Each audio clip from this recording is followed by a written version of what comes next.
தங்கமயமான உடும்பு ரூபத்திலே காட்சி கொடுத்தது. சாமியற்ற பொருங்க அப்புறம் எல்லாரும் இல்லை இல்லை இல்லை பேசுறது தான் எடுக்கிறேன்.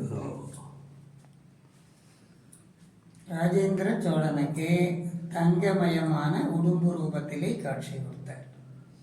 அதை பிடிக்கணுன்ற பொழுது எஞ்சி விளையும் காடாக இருந்த புத்துக்குள்ளே போகுது. உடும்பனுடைய உடம்பு பூரா புத்துக்குள்ளே போயிட்டு உடும்பின் வாழ்தான் சுயம்பு லிங்கம். இந்த அமைப்பு வேறு எங்கேயும் பார்க்கறதுக்கு வாய்ப்பு இல்லைங்க. ராஜாவாலே விடப்பட்ட அம்புப்பட்ட இடத்திலே தழும்பாக இருக்கிறது. திருஞான சம்பந்தருடைய ஞான பார்வைக்கு தெரிஞ்சதுனாலே வினை தீர்க்கும் பதிகம். தேவாரத்திற்கு முக்கியத்துவம் எலும்பு சம்பந்தப்பட்ட வினைகள், முன்னோர்கள் செஞ்ச பாவங்கள், திருமணத்தடை, புத்திர பாக்கியம், சித்த பிரம்மை, செய்வினைகள் காரணம், மற்ற குடும்பத்தில் உள்ள வினை பயன்கள் எதுவாக இருந்தாலும் உடனே தீரணுங்கிறது சம்பந்தருடைய தேவாரம். சுவாமியினுடைய விமானம் கஜபிருஷ்ட விமானம். தமிழே தூங்கானை மாடம். ஸ்தல விருட்சம் எலுமிச்சை மரம். ஸ்தல தீர்த்தம் அக்னி தீர்த்தம். ஸ்தல விநாயகர் பொய்யாமொழி விநாயகர். முருகன் யானை மீது அமர்ந்திருப்பார்.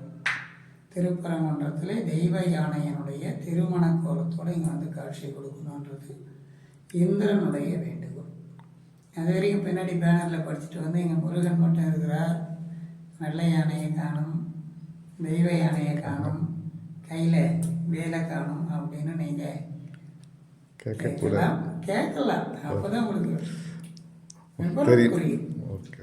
அதனால் பக்கத்து ஊர்லேயே கடம்பநாதர் காசிக்கு நிகரான ஒரு க்ஷேத்திரம்.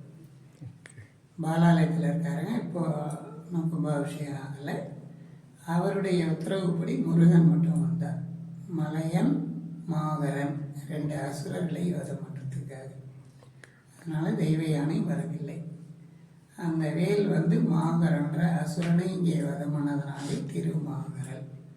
திருமாகரல் ஈஸ்வரர் சமஸ்கிருதாக்க பெயர், தமிழாக்கம் உடும்பீசர். மலை என்ற அசுரனை மலையாங்குளம் அங்கே வதம் பண்ணிட்டேன். கிழக்கால் 8 கிலோமீட்டர் போனால் இளையனார் வேலூர். 2 அசுரர்களையும் வதம் பண்ணிட்டு வேல் இழைச்சி விழுந்ததுனாலே அந்த ஊரில் அந்த முருகன் போயிட்டு பாலமுருகனாக ஐக்கியமாயிட்டார்.